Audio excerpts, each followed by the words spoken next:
Not that the world needs another Venezuela take, but I'm a Venezuelan American and an Emmy Award-winning documentary filmmaker, for whatever that's worth. Here are my thoughts, particularly trying to fill in some gaps that are sorely missing from the U.S. coverage. So listen, if you care to hear my perspective, it's just my point of view. First of all, it goes without saying that Maduro sucks. He's always sucked. He's an idiot. He fucking sucks. And I say that as someone who's a staunch leftist and pretty committed to social democracy. One of the biggest things that particularly people on the left in America misunderstand deeply about Venezuela is that it is a socialist state in name only, in the same way that Donald Trump is a Christian, right? All the hallmarks of a socialist state do not exist in Venezuela. There's not really socialized healthcare. There's no socialized housing. Like, none of that exists. It is a kleptocracy. It is a military dictatorship. And it is run by mafia, basically, which brings me to my next point. Framing this egregious attack on Venezuelan sovereignty through this kind of tired 20th century international diplomacy, sort of Iraq war, international politicking lens is stupid. This is basically mafia turf war. Venezuela, for the last 25 years since Chavez took over, has been basically run by the Cuban government and the Cuban mafia, really, whatever you want to refer to it as. But it's like, it is a collective of deeply self-interested bureaucrats who are all ingratiating themselves to the riches and spoils of Venezuela, and have been doing so for decades. Every year, Venezuela sends, between $1 and $2 billion worth of aid to Cuba in the form of oil, in exchange for, doctors, buses, and sort of political strategy and intelligence. And for a while, Venezuelans felt very aligned with the Cubans in regards to, particularly during the Bush era and when Chavez was still alive, in regards to sort of like Yankee imperialism, which, I get it. But as the price of oil started to drop, and as the conditions in Venezuela started to worsen for a variety of reasons, which is a whole other video, Venezuelans started to, wonder, like, why are we sending billions of dollars to Cuba? Like, what are we really getting back what we're giving them? Like, why are we sharing all this stuff? Like, we got to look out for ourselves, right? Which brings me to my next point, which is that after Hugo Chavez died, the Cubans put Maduro in place in large part because he was their guy. Like, he was not nearly as charismatic as Chavez, which they liked, which meant that they could control him. And the people liked him enough. He had a great sort of like rags to riches story. He himself was a bus driver. And for a while it worked until it didn't. And over the last couple of elections, the last one, which was almost inarguably proven to be stolen, he just lost popular support. Like, no one likes him. My previous point, which keeps getting misunderstood about Venezuela, it is a military dictatorship, right? Meaning that Maduro is only one part of the governing apparatus in the country. It is basically a military-run mafia state where the vast majority of wealth that is created from natural resource exports in Venezuela is being siphoned into the pockets of a select few. And all that is managed by the military. So Vladimir Padrino Lopez, the longtime defense minister, still in charge, and he runs that shit. I mean, he runs the country, basically. He has for years. He has vast control over things far beyond military. He has control of oil exports. He gets control over who gets what, who gets preferential treatment, blah, blah, blah, blah. He's still there. He's still running the show, and almost certainly Donald Trump and he made some kind of arrangement before any of this happened. Which brings me to my next point, which is that there was kind of like a perfect storm of desires here, right? You had Maduro, who was deeply unpopular, who was kind of an albatross around the neck of everyone inside the regime, feasting off the fat of the land in Venezuela, Padrino included.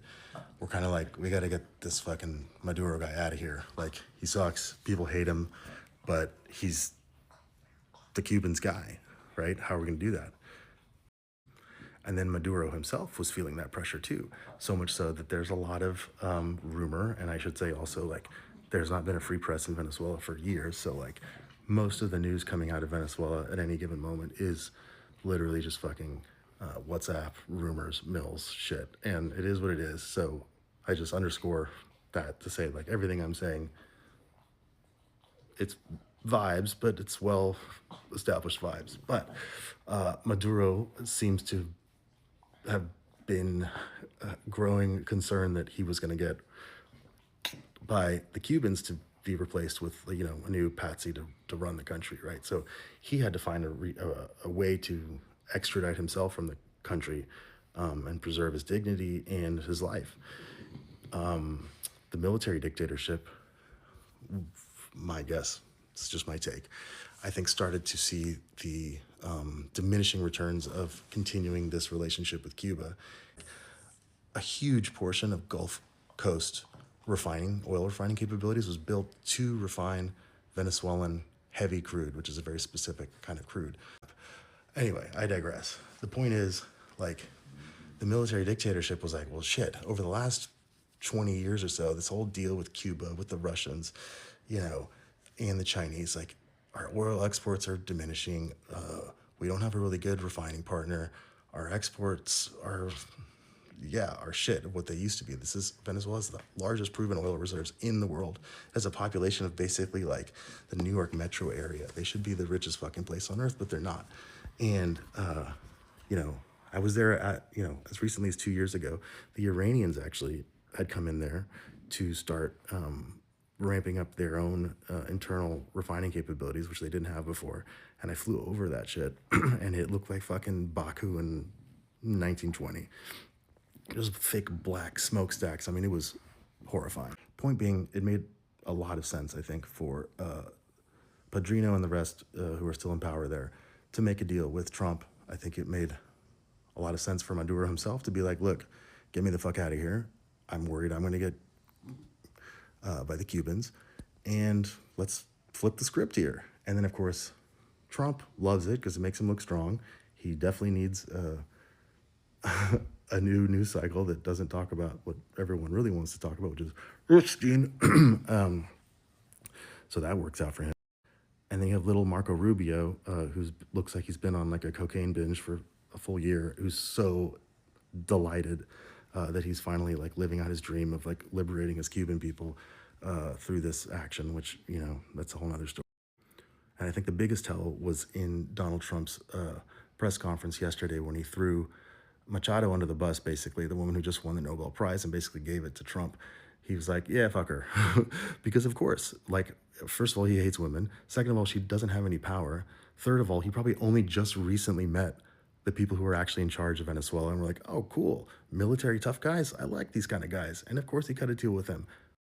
Which brings me to my last point. If you work in the U.S. military and you helped and enabled Donald Trump to pull this bullshit off, I want you to understand something.